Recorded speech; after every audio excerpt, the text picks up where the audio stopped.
She sensed it the moment she opened the door. Something in the air felt slightly off, like a gentle shift she couldn't yet name. From the hallway, the soft murmur of voices floated toward her. Her husband, Rayan, was speaking with the one person he admired almost as much as his own father, his longtime mentor, Mr. Halim. They met only a few times a year, usually over quiet dinners filled with stories, advice, and warm conversation. But tonight, as she stepped inside, I noticed Mr. Halim pause mid-sentence and look her way with an expression she didn't quite recognize. Not admiration, not discomfort, something else. A thoughtful sort of concern, maybe, or the heavy kind of curiosity people wore when they were holding back words. Whatever it was, it made her blink in surprise. She reminded herself there was nothing unusual about concern. The last few weeks had been exhausting, and everyone around her seemed to notice. Still, the shift in his face was sudden enough that even Rayan turned and asked her softly if she was feeling all right. She nodded. She always nodded, even when her heart was juggling a dozen worries she hadn't yet learned how to put into words. She moved toward them with a small smile and placed the tray of tea on the table. The evening felt warm, polite, and familiar, the kind of evening where people exchanged gentle stories and reflected on life in the way only older mentors seemed to know how. Mr. Halim thanked her with genuine kindness, as he always did. His voice carried that steady calm that made everyone feel safe. And yet, she sensed he kept glancing at her again, not in any personal or emotional way, but in the way someone studies a puzzle they're trying to understand for the sake of helping. It made her straighten a little. Had she done something to worry him? She listened quietly as he and Rayan spoke about work challenges, upcoming commitments, and the steady responsibilities of adulthood. Every now and then, she caught Mr. Halim looking at her with the gentle sort of awareness elders had, the kind that made her wonder if he knew she had been overwhelmed lately, even though she had told no one. As the conversation continued, she found herself drifting deeper into her thoughts. She had been carrying the weight of several small but growing concerns: family matters, personal doubts, the unpredictable rhythm of life. She had been trying to handle everything gracefully, but the last few days had stretched her thin. Maybe that was what he noticed. At one point, when she excused herself to refill the tea, Mr. Halim's voice reached her from the sitting room, low and steady. He wasn't speaking about her, she could tell, but the tone hinted at something thoughtful, something that felt like quiet wisdom forming. She wondered whether he planned to say something to her, or to Rayan, before the night ended. Returning with the fresh pot, she found the atmosphere slightly quieter, not tense, not troubled, simply thoughtful, as though a new layer of meaning had quietly entered the room. Mr. Halim thanked her again and spoke gently, telling her she always hosted with grace. She appreciated the sentiment, yet the moment his eyes met hers again, she felt the same flicker she had noticed earlier. Not emotional closeness, not anything uneasy, just a clear sense that he was studying whether she was all right. It was a simple human concern, and still, she felt it. That subtle shift lingered with her all evening. Later, as the conversation moved toward family values, patience, and life's unexpected turns, she found herself listening more closely than usual. The way he spoke sounded almost as if he were trying to guide her toward something, toward steadiness, perhaps, or a reminder she had forgotten she needed. Near the end of the evening, she realized her heart felt unexpectedly heavy, not because of his presence, but because someone had noticed what she had tried so hard to keep hidden. And as she rose to clear the table, she quietly whispered the thought she hadn't said aloud in days. Maybe it was time she stopped pretending everything was fine. If you're enjoying this story so far, please like the video and subscribe for more heartfelt tales. She didn't yet know what Miss Halim planned to say before leaving, but the weight in his eyes told her the night wasn't finished revealing its meaning.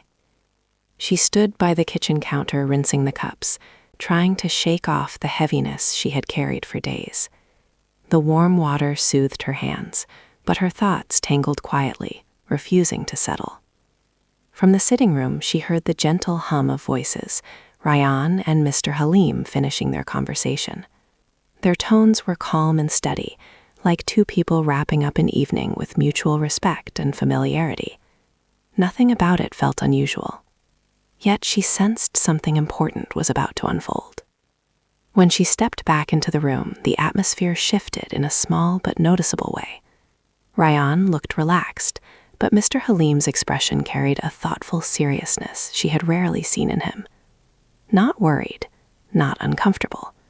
Just the kind of thoughtful concern that older mentors often carried when they had something meaningful to share. He waited until she sat down before speaking.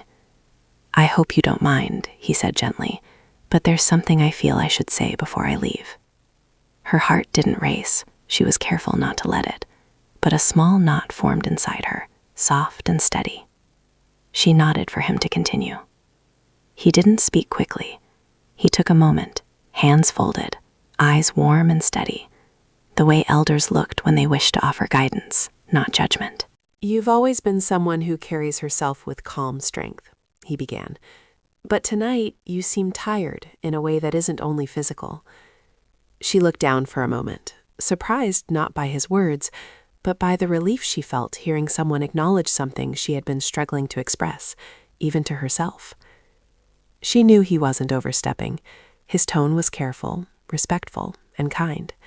There was nothing personal or emotional in the way he spoke, only genuine human understanding. Rayan watched her too, concern rising in his eyes. "I've been noticing it as well," he admitted softly. "You've been pushing yourself too hard." She felt her breath catch, not out of tension, but from the simple truth of it. She had been trying to handle everything at once, her family's needs, her own responsibilities, the pressure of keeping everything running smoothly. She had been holding herself together with quiet determination, believing she could manage without asking for help. Mr. Halim's voice was steady. "Life has seasons," he said, "and no one is meant to shoulder every one of them alone." The words weren't sharp. They weren't emotional. They were simply a reminder, the kind she didn't realize she needed until hearing it out loud. She lifted her eyes and met his gaze. There was no story behind it, no layers, no hidden meanings, only the unwavering sincerity of a mentor who had watched many young couples navigate the early storms of adulthood. He continued gently, "Whatever you're facing, speak it. Share it. Don't let silence become heavier than truth."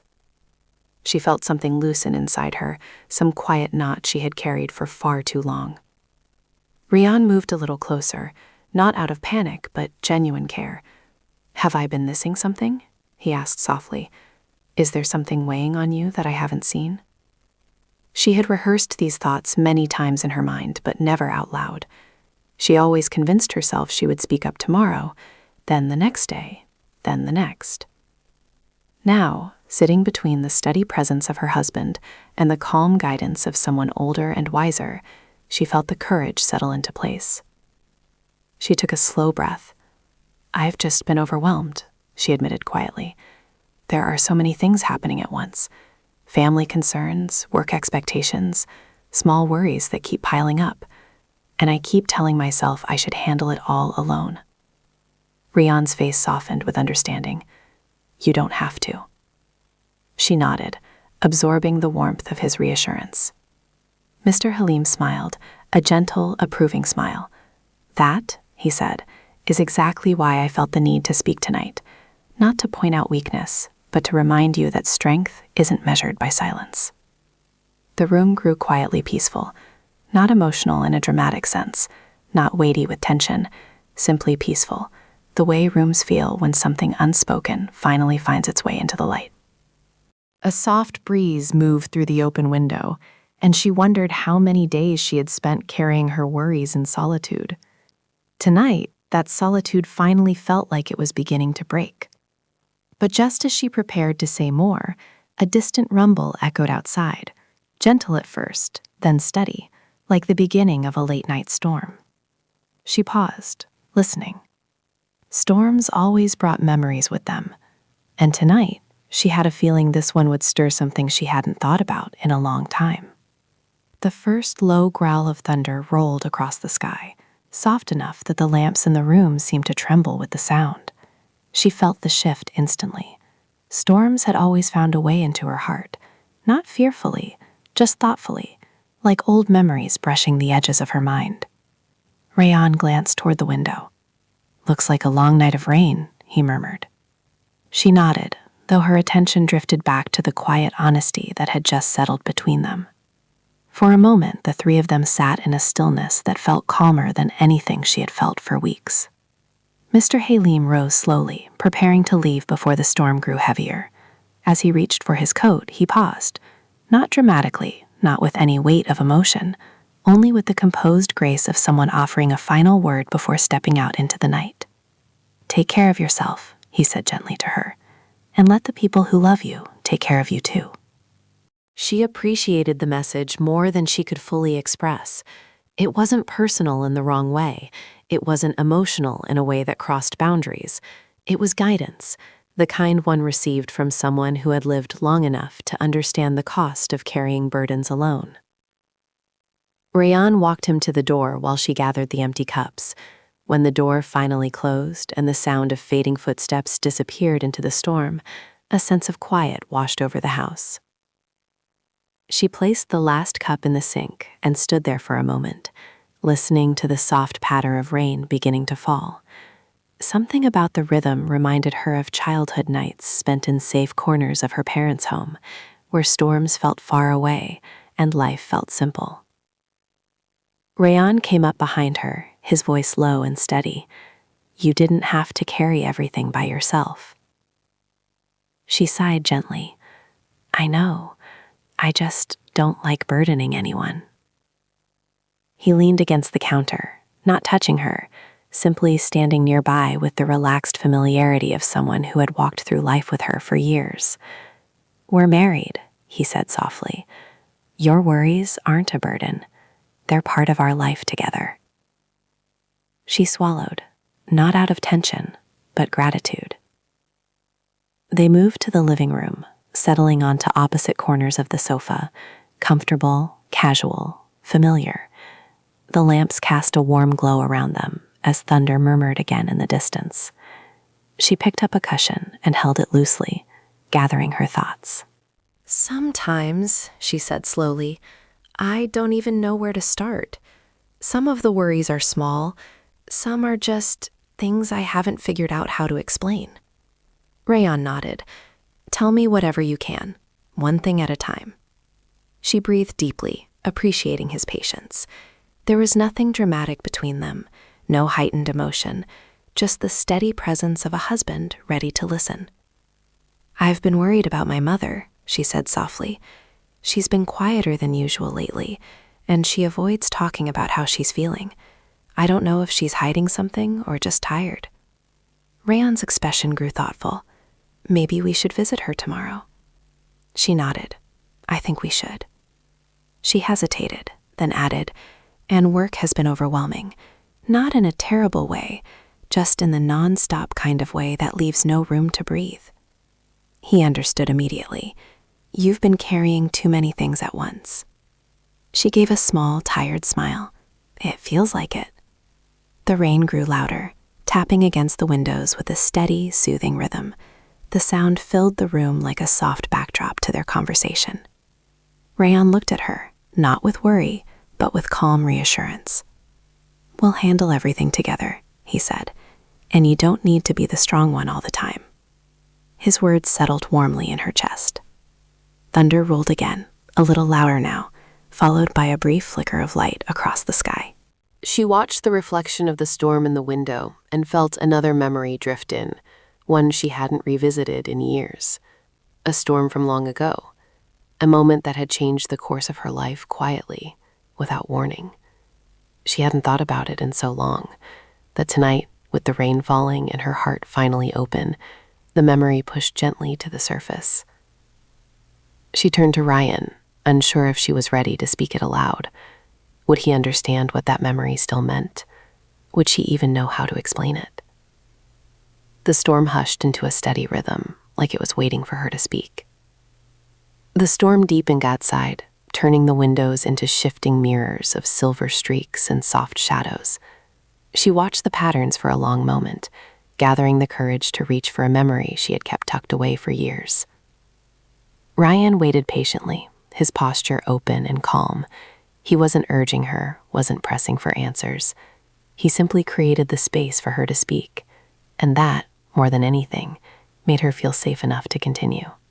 That night, everything in me felt uncertain, like I was standing at crossroads I didn't know how to choose between. The rain tapped steadily against the glass, as if echoing her memory. I remember sitting alone in my parents' living room, she continued. The lights were dim, and the house felt bigger than usual.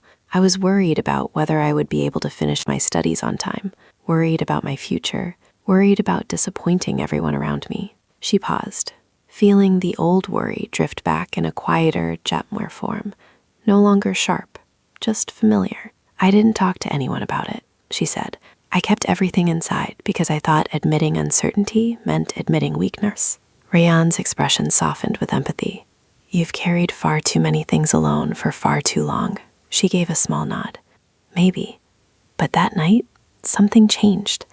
My father came into the room. He didn't ask what was wrong or why I was awake so late. He just sat beside me and talked about the importance of trusting the pace of life. He said storms don't always mean danger. Sometimes that just mean the sky is clearing something out so the next morning can be brighter. She smiled faintly. It was strangely comforting.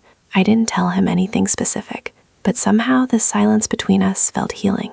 The memory lingered warmly, wrapped in the soft hum of the storm.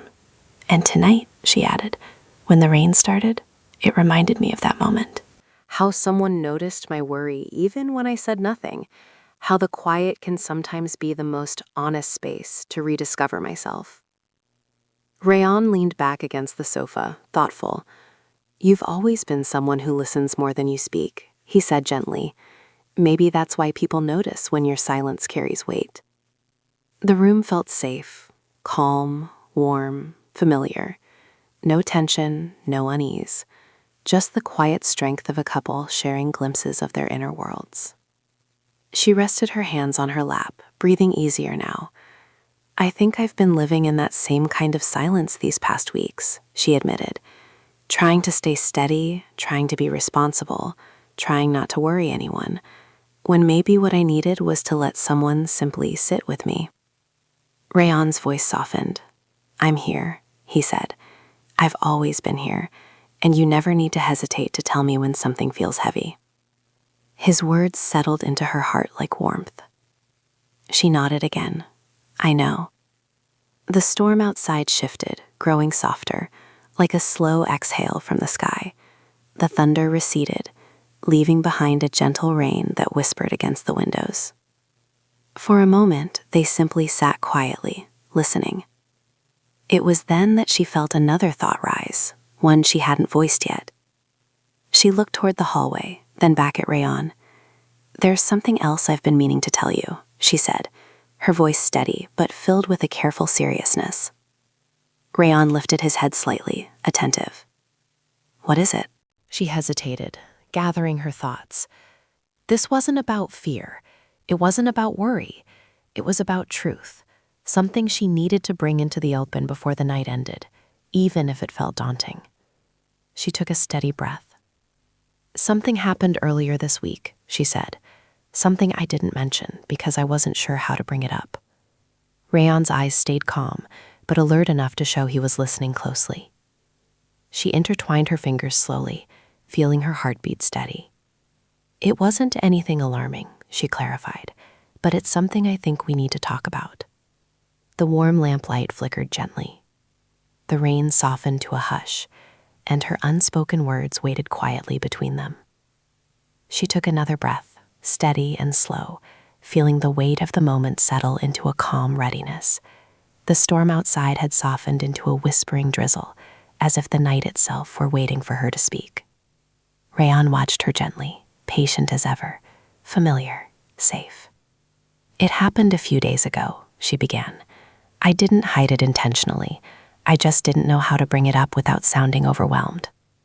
Rayan nodded, quietly encouraging her to continue. She folded her hands in her lap. I received a call from my mother. She told me she hasn't been feeling well lately. Nothing severe, nothing frightening, but enough that she's been struggling with her energy. She didn't want to worry me, and I think that made me hold back from sharing it too." Rayon's expression softened with understanding. "You've been carrying that on your own?" She sighed. "I wasn't sure if I was overreacting. She said it was probably just exhaustion.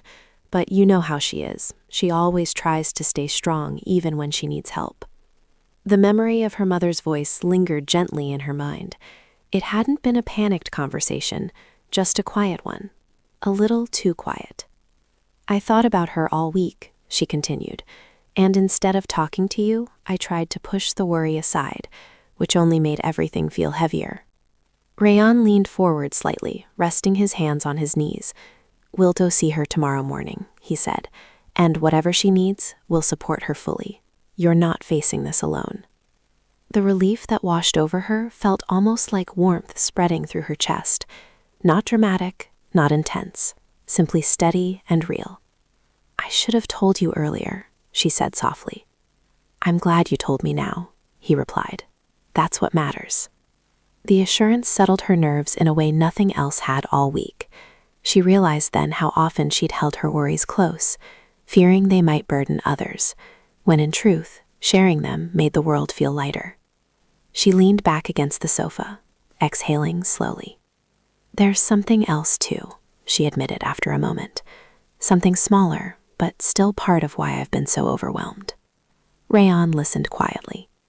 "I have been doubting myself lately," she said. Not in a dramatic way, just in the quiet, lingering way that makes you second-guess whether you're doing enough, whether you're balancing everything the right way. Rayon's voice was gentle but firm. "You give everything your best, and even when you feel unsure, you're still doing far more than you realize." She felt the truth of his words settle inside her. Sometimes reassurance didn't need to be grand. Sometimes it just needed to be honest. The rain eased even more, shifting to the softest mist against the windows. The night felt calmer, like a long breath finally released. "When Mr. Halim looked at me tonight," she said thoughtfully, "I think he sensed I wasn't myself. Not because of anything happening in the moment, but because I've been trying so hard to appear steady, even when I wasn't." Rayon nodded. "He cares in a respectful way. He always notices when something feels off." "Yes," she agreed. "And tonight, his words helped me realize I've been holding more inside than I should." She allowed herself a small smile. He didn't say anything dramatic, but somehow it made everything feel clearer. Rayon leaned back, relaxing into the cushions. Sometimes a gentle reminder is all it takes. They sat quietly for a moment, letting the calm settle between them. The house felt different now, softer, lighter, as if the storm had washed away something they didn't even realize had been lingering in the air. She turned her face toward him. "Thank you for listening tonight." "Always," he replied simply. Warmth bloomed quietly in her chest, the steady, grounded warmth that came from sharing burdens and finding comfort in the presence of someone who truly understood. She stood and moved toward the window, looking out at the shimmering streetlight reflecting off the wet pavement. The world outside seemed calmer now, cleansed by the rain. Tomorrow they would visit her mother. Tomorrow they would take the next steps together. Tonight, she had finally let herself breathe again. She turned back to Rayon with a soft, grateful expression. "I feel lighter," she whispered. He smiled. "That's all I wanted." The storm had passed, both outside and within her. And for the first time in weeks, she felt ready for whatever came next.